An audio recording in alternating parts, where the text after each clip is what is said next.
Welcome to my channel. How do you tell if the time is appropriate to discover love when timing is key in life? Here are some indicators that demonstrate your readiness, willingness, and capacity for such a commitment. Number 10. Your love for yourself might be a good indication of when you're ready for a new relationship. How can you expect anyone to love you if you don't love yourself? Having low self-worth is hard for a partner to deal with. You're making them feel like they have to lift you all the time.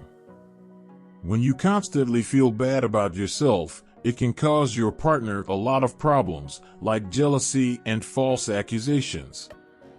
You have to be in the right frame of mind for a relationship, which means you have to be able to look in the mirror and tell yourself that you love the person you see there.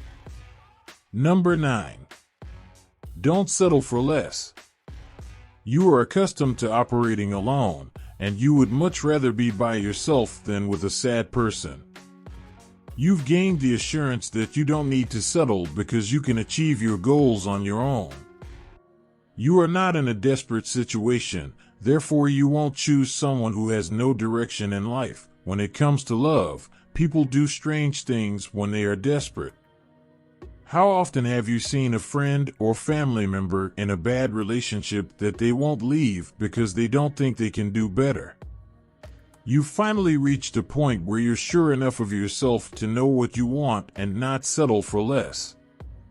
Number 8. Everything is in order with your finances. Credit problems and money problems are the worst things you can bring into a good relationship. Since money is a big reason why couples fight, why would you want to cause trouble for someone? In addition, Leon F. Seltzer, Ph.D., from Psychology Today asserts that the majority of individuals have a money-centered perspective. In life, there are both spenders and savers. It is acceptable to wish to save money and to occasionally spend money. However, the issue frequently arises when there are insufficient funds to go around. For example, if you have no money for dates, weekend excursions, or odd gifts, it is unfair to place the entire duty on the other individual. It would be advantageous if you were financially stable enough to take care of yourself. According to Dr. Seltzer, when a couple fights about money, it can lead to alienation and loss of intimacy. Ensure that your credit is in good standing, that you have some money in the bank, and that you can take care of yourself. It is too much of a strain to expect someone to come to your financial rescue. Number 7. Once you're over your last love relationship, you're ready for a new relationship. Bringing baggage from a previous relationship into a new one is the last thing you want to do. Because you haven't dealt with the old issues, it is unfair to you or the other party because you aren't prepared for anything new. After leaving a bad relationship, people frequently erect protective and resentful barriers around themselves. However, you must make an effort to put your past behind you if you want to stand a decent chance of having a healthy relationship following a poor one. Number 6. Your open-mindedness is evident when you search for a romantic relationship. Thinking beyond the box is necessary to find a successful love connection where you complement one another. Contraries do attract, despite the common saying to the contrary. Wouldn't it be dull to be with someone who was exactly like you? They wouldn't push you to learn, develop, or get better. It might not be best for you to date someone who ticks all your boxes. Consider Goldie Hawn and Kurt Russell. According to MSN, 3 decades are a long time in Hollywood. You don't hear much about them in terms of scandals, and they appear to be in a good relationship. When they met, she was the blonde bombshell and he was the quintessential bad guy. Despite the fact that they had acting in common, they were polar opposites. This is just one of many couples that show how you need to be flexible and let go of your preconceived notions of what the ideal partner should appear and act like. Number 5. Do not think of yourself as a puppet. In the world we live in now, you need to be strong if you want to be in a relationship. You can't let someone pull your strings like a puppeteer. You should be able to have your own ideas and say what you think. Don't let anyone change you so much that you lose who you are. Number 4. Vulnerability is not something you fear. Being open and willing to show the most private parts of your heart is what it means to be vulnerable. You shouldn't be afraid to tell people about the times you failed, and you shouldn't hide your past regrets.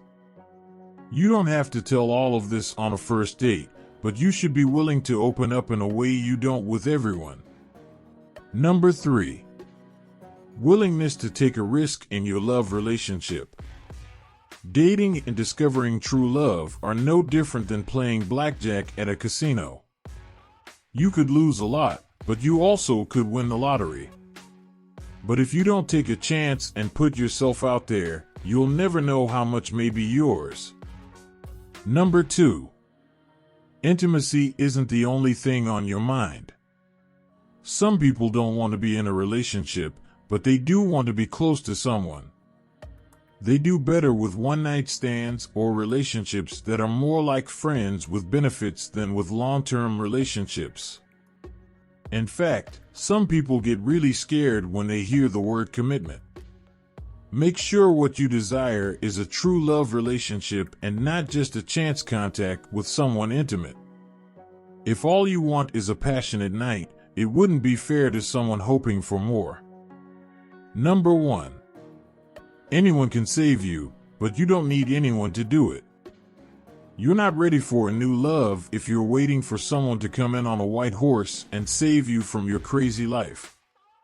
If you have more problems than a math book can hold, don't make things worse by dragging someone else into it. You need to clean up your life so you can enjoy falling in love and feeling all the feelings that come with it.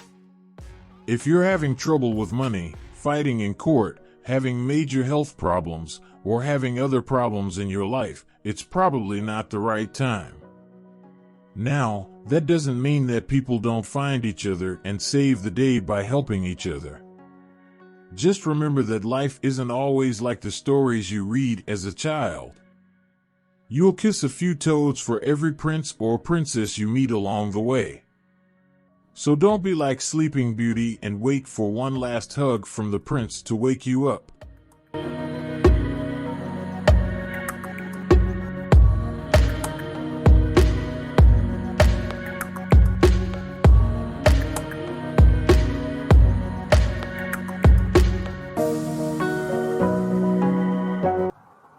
Thank you for watching.